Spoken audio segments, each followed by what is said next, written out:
Disclaimer: the following fanfiction contains moments that may be considered disturbing, especially in the later chapters. Viewer discretion is advised. Applebloom's Mansion by Lucar. Act 2, Part 2. Byron was born from a young love out of marriage when Emerald was just 17 years old. Because of this, he couldn't be considered as the rightful heir of the Gem family, and it's his younger brother, Diamond Cup, who got everything. So he became a painter, but he had a hard time selling his paintings. So he was constantly living in poverty. I was kinda taking pity of the poor guy, until Crystal Ball just confirmed that he is the one who unleashed Bogmire, and by consequence caused the death of his family. I understand that he was jealous and probably desired their fortune, but going this far? Definitely red crystal for him. Applebloom opened the door and entered a room with 6 beds. Huh? That's a lot of beds. Oh, you must have entered the chamber of the servants. 6 beds, so 6 servants? 7 actually. The butler had his own room. You already got 2 maids. There must be also at least 1 cook and at least 1 gardener. Suddenly, the 6 beds rose in the air, and one after another they were thrown at the filly, to her surprise. She avoided the first one by lowering herself against the ground before she quickly jumped left and right to avoid the others. She had to jump above the last one. The beds now formed a pile against the door, blocking the exit to her, and the next instant, a manticore surrounded by 3 spear ponies appeared, all of them shadows. The manticore was probably the one that attacked her earlier as she was running away. It was the same color, red, and it was clearly the most dangerous of the bunch, so she targeted it first. Of course, she was dragged by the animal, and it tried to use its tail to stop her, but she didn't let it go. The spear ponies, however, forced her to let go, because they just wouldn't stop attacking her with their spears. So she aligned the free and activated the poltergeist, doing all she could to capture them before the manticore returned to attack her. The manticore jumped at her, and just as she captured the last spear pony, and she rolled out of the way of its biting attempt before she started capturing it again. At this moment, a minotaur appeared with a Pegasus, and the bipedal bull immediately slammed the floor to create a shockwave. The filly jumped, using the manticore's strength to jump higher and pass above the shockwave. While she jumped, the Pegasus charged at her, and again she was forced to give up on the manticore to let herself fall and avoid a winged lariat. She fell right beside the Minotaur, and before it could slam the floor again as she was recovering from her landing, she activated the poltergeist on it, and the bull dragged her away just in time for her to avoid the Pegasus diving at her, the pony disappearing through the ground as a result. By the time both the Pegasus and the Manticore came back to attack her, she had finished the Minotaur, and she targeted the 2 remaining ghosts at the same time. Pegasus was the first to lose the fight, but the Manticore still resisted for at least 15 seconds before it was finally captured. But now, 4 pony ghosts appeared, an earth pony and a Pegasus with water in them, another Pegasus with lightning, and a unicorn with ice. The 2 ghosts with water were the first to attack, trying to hit her with balls of water that the filly avoided. Understanding what was their tactic, they would hit her with water, and she would become more vulnerable to the lightning and the ice. You didn't tell me ghosts could use elements. I thought the one I fought in the washroom was just a special case. Because I never had to fight ghosts that can use elements. Unicorn ghosts can use their magic to throw fireballs and other elemental projectiles, and Pegasus ghosts can throw lightning bolts from clouds, but so can any living unicorn or Pegasus depending of their necessary knowledge. But elemental ghosts? I never encountered one. But I suppose that a ghost with enough power can use them. You mean you are fighting such a ghost right now? While the professor was talking, Applebloom targeted who she considered as the most dangerous of the ghosts, the lightning one. After using one of the beds of the pile as a cover to protect herself from the elemental projectiles, the lightning one went to her to attack, only for Applebloom to trap it in a vortex before quickly capturing it. Yup, 2 water ones, an ice, and a lightning. I just got the lightning one. By Celestia's son, Pyrite really wants you dead now. Wasn't it already the case of Diamond Dogs trying to strangle me? Good point.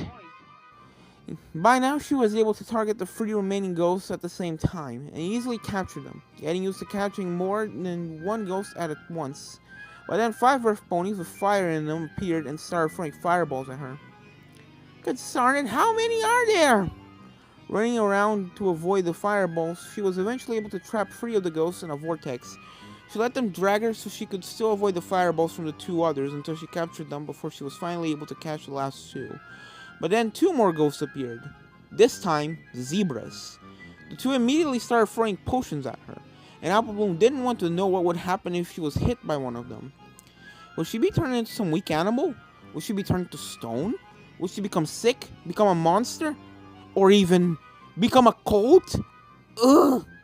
So she made sure to avoid the thrown potions and was eventually able to capture the first zebra. But as she captured the first one, she couldn't dodge a potion coming from behind, and after an explosion of smoke, she found herself turned into a little foal about as old as the Cake Twins. Thankfully, it wasn't one of those regression thingies that also regressed her mind, so she was able to retain it. But now she was far too small to hold the poltergeist, so her whole body now was small enough to pass through the straps, and her communicator also fell from her ear. But she wasn't too small to lift the handle, so she ran to it, lifted towards the zebra, and pressed a button. What she forgot was that now she didn't have the strength to resist being dragged by it, so when the zebra started flying around to escape the vortex, she found herself riding the handle of the machine as it was flying behind, and she made sure not to release the button until the zebra was gone. As soon as the zebra disappeared, the effect of the potion seemed to disappear with it, because the next instant she was back to her normal age. Laughing as she placed the poltergeist and the communicator back in their place, Applebloom said, "That was fun!" What was fun? Before Applebloom could answer, yet another ghost appeared. Also a zebra, but this one was different. It wasn't a shadow, it was the real ghost of a zebra. And as soon as he appeared, the beds started floating around him as he remained in sitting position in the air. His back legs crossed and his eyes closed. I'll tell you later. A real zebra ghost just appeared and he seems to mean business. A zebra? Wow, I only encountered one zebra ghost before. They're rare in Equestria. Zebras are superior. All others inferior. The zebra suddenly said calmly, eyes still closed. Applebloom's expression turned flat. Oh, we have an idiot who thinks zebras are the best, I guess. Oh, I know this one. 1 minute. The zebra started throwing the beds at Applebloom, and the filly started running around him, searching for an opening to approach and activate the poltergeist. But the zebra ghost was fast. As soon as he had thrown a bed and it missed, he brought it back to him immediately, so he was never missing ammunition. There. His name was, or is, Zalor. A few dozen years ago, he was the leader of a group of zebras who were preaching the superiority of their race. At first, nobody took them seriously, but then they started murdering non-zebras, and Zalor eventually destroyed a bridge, causing a train and all of its passengers to fall to their death. The zebra government captured him, and he was executed along with all his followers. Applebloom frowned. Then I'll show him how much he is inferior to every creature in this world. She stopped running around him and decided to wait for him to throw one of the beds at her. When he did, she jumped on the bed and bounced from it toward the striped ghost, readying and activating the poltergeist, catching him in the vortex. Of course, he started escaping, and in his panic, threw the beds at her with a very bad accuracy, giving her enough space to easily avoid them. However, one of the beds cut through the vortex and Zalor escaped, disappearing. He reappeared back in the center of the room, and the beds started to float again around him. Having enough, Applebloom turned the poltergeist to red before activating it towards the zebra. She actually caught one of the beds in the vortex, and in improvising, she slammed the bed against Zalor, stunning him and making him drop the other beds. She used this occasion to capture him, and this time he didn't escape. As soon as he was gone, she put the poltergeist back to yellow. Got him! Good job. At this pace, you'll have caught every criminal in Equestria's history before the end of the night. Smart Spirit said with a laugh. Applebloom looked down to spot the key and took it before exiting the room. Back in Crystal Ball's room, she quickly took care of a zebra and two griffins trying to attack her there before she went to the exit. Raising her ears, she couldn't hear anything at the other side of the door, so she slowly opened it and could see no pony in the hallway. Entering it, she moved slowly, and when she reached the fork, she looked at the right hallway while remaining behind the wall, and spotted the controlled Scootaloo and Fluttershy turning to the left toward the washroom and the bathroom. Deciding not to go this way for now, she continued forward, passing beside the door to the foyer, before she went to the closed door at the very end. Luck was with her this time, because it turned out that the key opened this one. The doors to the foyer suddenly opened behind her, and quickly she entered the new room before slowly closing the door, hoping that no pony saw it. Then, behind her, a Pegasus, a Griffin, and a Hippogriff appeared, and she quickly forced them to shut up before they could make too much sound. Using a cabinet as support to avoid being dragged too much, a few seconds was all it took for silence to return to the room and for a key to appear. She quickly returned to the door to listen if any pony was approaching. She didn't hear anything, thank goodness. She focused back to the key on the floor of what she discovered was a laundry room, with a basket of clothes and a basin like usually used to wash clothes in, actually empty, among other things. She took the key and went to the door in the wall at her left, the key opening it. She entered a room which was clearly a chamber, with a bed and all, but which had also some items like a glass smoother on a board, a bucket, and also a place to sew. However, most of the room was blackened and full of ash, and Applebloom didn't take long to find the reason, immediately spotting the burning ghost sitting on a stool near the bed. She couldn't see much through the fire, but judging by all the items in the room and the clothes she could see on the board with the glass smoother, this pony was Clean Order, the butler, the gray stallion who had a portrait in the parlor and also in the ballroom. Did he burn alive until nothing remained in him but ashes? At this point, she couldn't decide anymore who had the most horrible death here. As soon as he spotted her, the butler on fire floated towards Applebloom, 4 hooves raised, ready to give her the same fate that he got. On fire or not, he was still a ghost, and so vulnerable to the poltergeist. However, Professor? Please tell me the poltergeist can catch a ghost on fire without burning or overheating. Oh, don't worry. It can perfectly catch a ghost of somebody who died burning and is burning as a result. She didn't need more and activated the poltergeist. However, the butler didn't let himself get caught that easily and immediately started firing dozens of fireballs at her as he was flying away to escape her. She was quickly forced to give up and run away from the fire. As soon as the butler was able to escape, he turned around to face her and throw fireballs with more efficiency. When Applebloom tried to approach him, Clean Order started spinning, sending some kind of fiery shockwave all around him, which forced her to back up. So instead, she took the bucket and threw it at him, and did the same thing with one of the stools, the glass remover, and the board, before she went to the table and bucket at him. All those objects thrown at him eventually stunned the butler, especially the table, and Applebloom quickly put the poltergeist to red again before pushing the button, quickly catching Clean Order. And there goes the butler. Alright, I'm removing him from the list. But now I think there's another secret room besides this one. Room too small for all the space that it should take? Yup. Applebloom started checking the wall at the left of the door until she found behind a portrait of Emerald a little keyhole. Understanding, she started searching the room for a key, other than the one that appeared after the capture of the ghost, and eventually found it amongst the ashes. Probably Clean Order had it with him when he burned. Applebloom shivered, thinking that those ashes she just touched were once a pony. She put the key in the hole and opened the door hidden in the wall, entering a room entirely made of gold, with no less than 7 treasure chests and many gems of all kinds a little everywhere. Professor? I think you'll need a second chest. Maybe a third. You found that much? Maybe even more. Suddenly, a swarm of parasprites appeared along with 2 earth ponies, 2 pegasi, and 2 unicorns, all armed with spears. Applebloom immediately ran to the first unicorn, this one besides one of the earth ponies, and quickly captured the both of them while jumping above a chest to avoid the charges from the pegasi. Meanwhile, the swarm of parasprites also started charging at her, sharp fangs ready to leave nothing of her body, not even bones. With the unicorn and the earth pony captured, she immediately turned to the parasprites, put the poltergeist to red, and activated it while still running to not be impaled by the spears of the other ghosts. The whole swarm, dozens of parasprites, was swallowed by the poltergeist in just a few seconds, and as soon as the last bug disappeared, she turned the vacuum back to yellow before turning to the 2 pegasi charging at her. The 2 of them were caught a few seconds later, leaving a unicorn and an earth pony who didn't last long against the filly. But no key appeared. Obviously, Little Ghost didn't intend for Applebloom to find this room. But now she had 7 chests to open and to empty into her purse, and she must not forget the gems.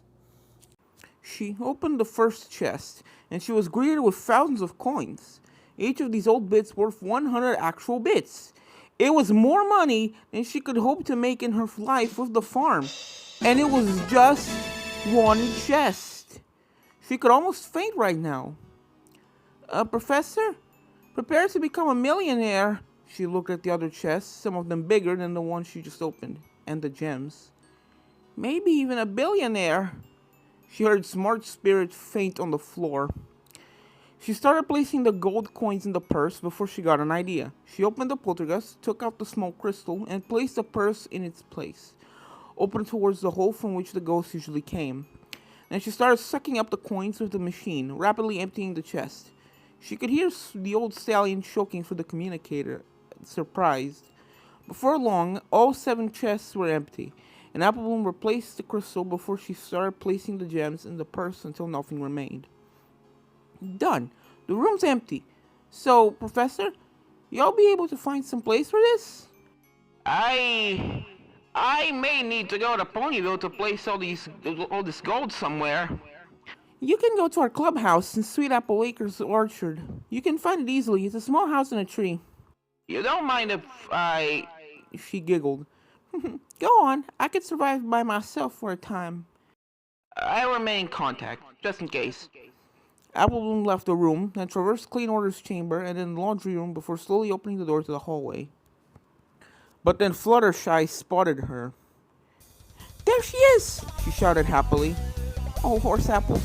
She quickly closed the door, turned around, and went to the basin. She turned it upside down, then went under it to hide, hoping that the others won't find an upside-down basin weird. She heard the door opening, and they entered the room. Where is she? Rainbow Dash asked. She probably went into that room, Pinkie Pie shouted excitedly. Come on, Applebloom, where are ya? Applejack called. Applebloom, Spike called as they opened the door to the room of the butler.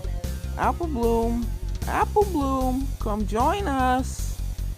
She heard every pony entering the room, and when she heard the last footsteps leave, she poked her head out from under the basin. Hey, there's another room here, Pinkie shouted.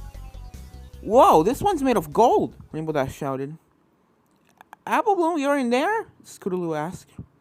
Slowly, she left from under the basin and went to the exit of the room, looking toward the butler's room just in case somebody suddenly turned around and spotted her, because they hadn't closed the door. She was able to exit the laundry and started running. But then Pinkie Pie came out of one of the closets. Hey, no running in the house! Bonk! Like the previous times, she was quickly knocked out by Applebloom's bat. Sorry again, Pinkie. With fewer doors to check out, it didn't take long for Applebloom to find out that the key opened the one which she could hear some pony playing a piano, and she entered a room full of old musical instruments of all kinds. Towards the end of the room, she spotted an orange unicorn mare with a black mane playing a piano. A piano full of blood, and no other trace of the mare's corpse around. Professor, I found Opal Note, she informed. Okay. She approached Opal Note until the mare spotted her from the corner of her vision. She immediately turned to her before jumping and disappearing into the piano. Oh, I don't like this. The piano started shaking, and after a few seconds, it started bouncing towards the filly, its lid opening and closing with fangs appearing while making a deafening cacophony.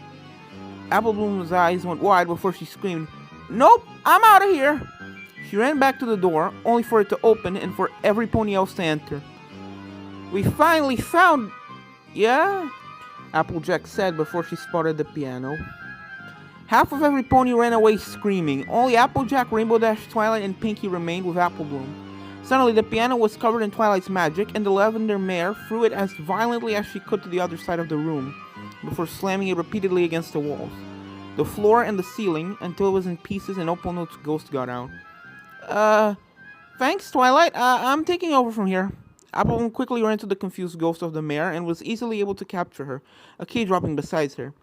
She took it out and turned around, only to see the 4 mares just in front of her, smiling. And now you can join us, the 4 of them said at the same time. Applebloom took a thoughtful expression. Nope. Putting the poltergeist to red, she trapped Rainbow Dash in a vortex and quickly slammed her against the other mares, only Pinkie dodging her before grabbing Applebloom. Bonk! Applebloom used her bat to knock out the pink mare again and immediately ran to the exit, only to see the rest of the gang entering the room. Is the scary piano gone? Fluttershy asked. Rarity, there's a mouse at your hooves! Applebloom shouted, thinking quickly.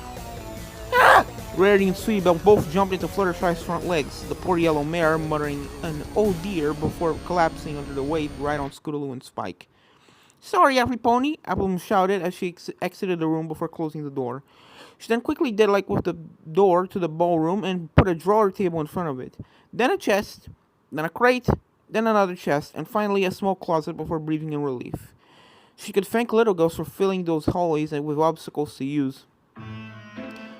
She went to the still locked door beside the washroom and the key opened it, letting Applebloom enter a room with a pool table, a chess set, and some other games. Slowly circling the table was a cyan unicorn stallion with a darker blue mane, lapis lazuli, and besides the table was his corpse, impaled by a sharp cue stick. Applebloom was then suddenly levitated on the table, among the balls. The stallion was about to hit her with the stick as if she was a ball.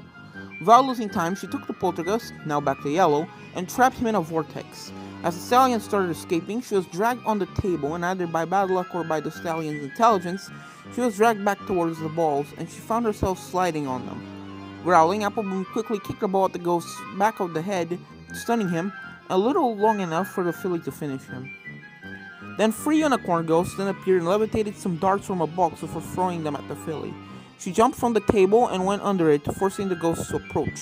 She punished their stupidity by trapping the three of them in a vacuum's vortex before capturing them one by one, last one causing a key to drop beside her. She used it to open a door at the left to the entrance, and she entered a simple room with a table, two armchairs, a shelf full of books, and a swarm of parasprites immediately appeared, following quickly by a fat pony with bananas and a diamond dog. She went first against the parasprites before they tried to devour her, then went to the fat pony and was starting to put peels everywhere. She captured the fat ghost while avoiding the diamond dog. A hippogriff appeared with a donkey too, the donkey using the lightning element. She saw the donkey prepare to fire a lightning bolt, and as the fat pony was finally disappearing inside the pipe of the poltergeist, she kicked the table over, using it as a shield, and once the donkey fired a lightning bolt and missed her, she jumped over the table, avoided the diamond dog's claw, and started sucking up the donkey while a cockatrice appeared. Upon recognizing the animal ghost, Applebloom quickly turned away to not get turned into stone, finishing the donkey and turned the handle towards the half chicken, half snake animal, catching it. The diamond dog in the process. To make sure that the cockatrice wouldn't turn into stone while she was dragged, Applebloom closed her eyes, which however opened her to the hippogriff who clawed her. But she didn't let go of the button, and she eventually felt something enter the poltergeist, cautiously opening an eye. Saw that she was still capturing the diamond dog, meaning that the cockatrice was gone. Then she saw the hippogriff come back, this time to buck her with two hooves forming from its ghost tail, and she violently pulled on the handle, causing the diamond dog to slam on the hippogriff. She then released the button and pressed it again, trapping the two of them in the vortex and capturing them. But then a chimera appeared, dropping on the table and destroying it before roaring. Whoa, what was that? A bucking chimera! The chimera bounced towards Applebloom, and the filly quickly jumped back to avoid being clawed. Immediately, she activated the poltergeist on the chimera, and while the beast was pushed a little by the vortex, it was able to resist. But Applebloom didn't release the button and decided to run to the left, only to be almost bitten by the tiger head. When she tried to go to the right, the goat head charged at her, horns first, and she rolled out of the way, letting the beast pass her. Applebloom was now behind it, facing the snake tail, who started thrusting itself at her to bite her. She dodged the biting attempts with some small jumps before putting the end of the poltergeist right in front of its path. The snake head ended stuck inside it, and it started struggling to get out, moving left and right, dragging the filly who wouldn't let go. The chimera started to spin to catch her with its tiger paws, but it couldn't reach her as she was flying with the tail, until the beast just decided to use its tail to slam her on the floor, which successfully made her release it. Groaning in pain for a moment, she opened her eyes to see the chimera bouncing at her again, and she quickly put the end of the poltergeist in its way, turned it to red, and activated it. Since the chimera was bouncing right at her, it couldn't escape the vortex and jumped right in the hole. It put its paws on the floor as its tiger head stuck in it, resisting as best as it could. The goat head even trying to reach the filly with its horns, but it didn't work. The machine took the upper hand and the ghost was captured.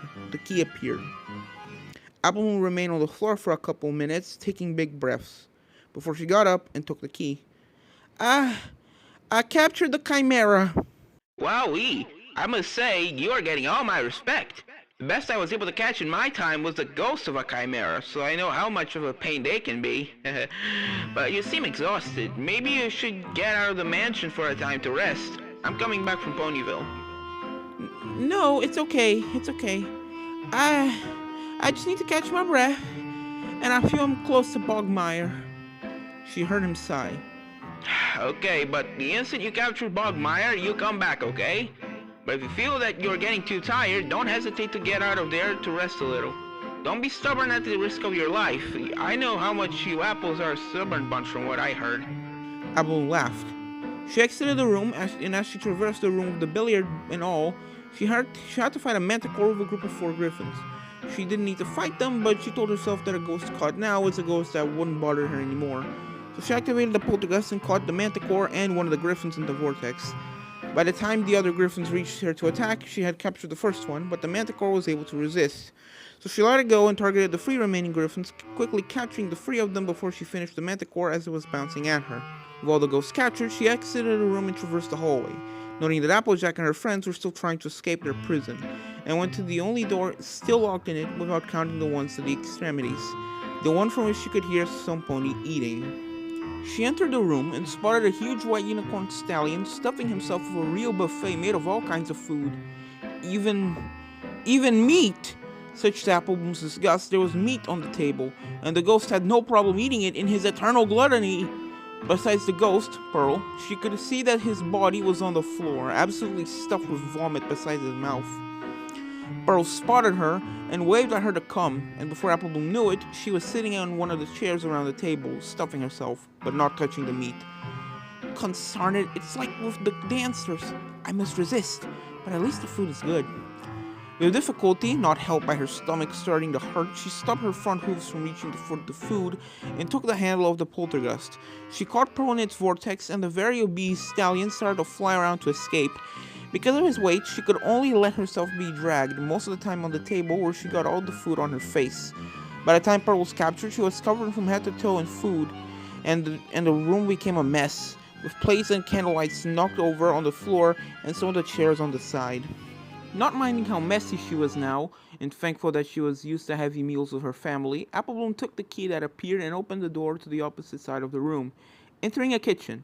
Again, a kitchen without any of the modern technology, like a wooden stove instead of an oven. In this room were 2 real ghosts. The 2 of them were clearly cooks. However, one of them was weird. It was a badly burned, chubby Pegasus stallion holding a very big knife and wearing a bloody uniform.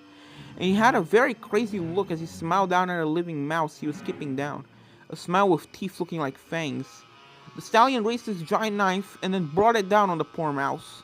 Not being able to control herself, Applebloom barely held back the contents of her stomach with a gulp, but this small sound was enough for the ghost to hear her, and he turned his head to look at her, showing his sharp teeth as he smiled happily.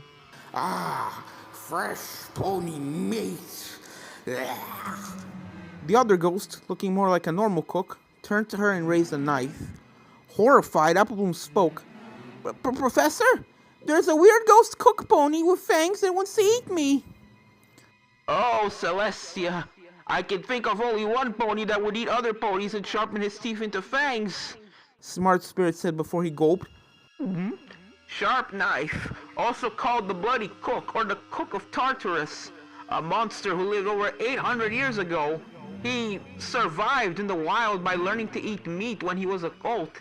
One day he opened a restaurant for griffins and other carnivores and omnivores in Canterlot. But in the following weeks, several disappearances of ponies were reported, and you can guess where they disappeared. When he was discovered, he disappeared in the alleyways of Canterlot, and the guards searched for him for months as he continued hunting everything that could be eaten. During that time, he sharpened his teeth into fangs to have fewer problems eating. Celestia herself was the one who found him, hidden in the basement of a house in which he had killed all its occupants and eaten them. And she was so angry that she turned him into ashes right on the spot. He particularly loved to eat plump foals. Applebloom looked at her very stuffed belly, then saw the ghost licking his lips, and said, "Horse apples." Sharp Knife threw his knife at her, and with an "heep," Applebloom closed the door, the knife passing partially through it. The stallion took the knife and used it to open a bigger hole in the door before he looked through it. Here comes the cookie. Applebloom went to a chair, turned the poltergeist to red again, and caught it in the vortex before throwing it at the door, to the stallion's surprise. The chair broke the door from its hinges and took away the crazy cook with it. She quickly ran back to the kitchen to deal with him while he was stunned, but the other cook then came and tried to cut her with his knife. Applebloom had no other choice but to target him first. making sure to turn the poltergeist back to yellow, and before long, the first cook was captured. But as she was busy with the cook, Sharp Knife recovered and started levitating more knives around him. He started throwing them at the filly as she ran out of the kitchen to escape. But then the stallion started chasing her, now holding a chainsaw. Applebloom threw another chair at him, but the cook maniacally laughed as he cut it in half with the chainsaw before charging at the filly. She quickly ran to the next chair and used it as a shield, and while the mad cook was cutting it, she activated the poltergeist. But as she was capturing the stallion, the ghost of a fat pony appeared, ate a banana, and threw the peel in her path. She slipped on it, and the cook escaped. Seriously? She got her revenge on the fat pony, but the cook came back with his chainsaw, cutting the table in two to reach her. She ran back to the kitchen, took a pan, and threw it at Sharp Knife, hitting his face with it. At this moment, 3 water Pegasi appeared and started bombarding her with water from all directions, and an ice griffin got out of the ice box, preparing to throw ice. Too bad for it, it appeared just beside Sharp Knife, and Applebloom, not paying attention to the water despite her mane now dripping in front of her eyes, or at least it got rid of the majority of the food still in her body, activated the poltergeist and caught the 2 ghosts in her vortex. This time successfully captured Sharp Knife along with the griffin. The 3 water Pegasi followed just after. Applebloom shook her body like a dog to get rid of most of the water, put back her mane correctly, and took the newly appeared key. I think I'm gonna have nightmares for a few nights. It's only now that you think you'll have nightmares? Any filly your age would have started thinking about that when facing Diamond Cup's pony-eating books. Applebloom slowly laughed at this. The professor was right. Since she started exploring this mansion, she got in at least 10 or at least 20 situations that will certainly cause her some nightmares. She opened the door at the end of the kitchen, besides the wooden stove, and it led her out of the mansion. She immediately recognized it as the lawn she saw from the balcony just above, and she quickly spotted the dog, a bulldog, eating some meat. The meat from the leg of a pony, and its dog bowl was full of body parts from ponies. Again, Applebloom had to use all her strength to resist puking. She recognized some of the parts as belonging to the 2 maids and the cook she just captured. So is this where the bodies of the servants ended? Sharp Knife was probably the one responsible, as well as for the meat Pearl was eating. That stallion was horrible. However, she couldn't find the body of the dog, but frankly, she wouldn't be surprised to learn that it was eaten by the ghost of the dog. It seemed to be ravenous. At the other side of the lawn was a gate, and at its other side, she could spot the graveyard, her destination. But first, she had to deal with the guard dog, which by now probably had a taste for pony meat. So she approached it, poltergeist ready. The dog spotted her and stopped eating before it charged at her, growling and fangs ready to tear her apart. And gosh, this dog was bigger than her! She quickly turned on the poltergeist and caught the dog in the vortex. Thankfully, nothing came to stop her, and the dog wasn't as heavy as Pearl or as strong as the Chimera, so it was quickly captured.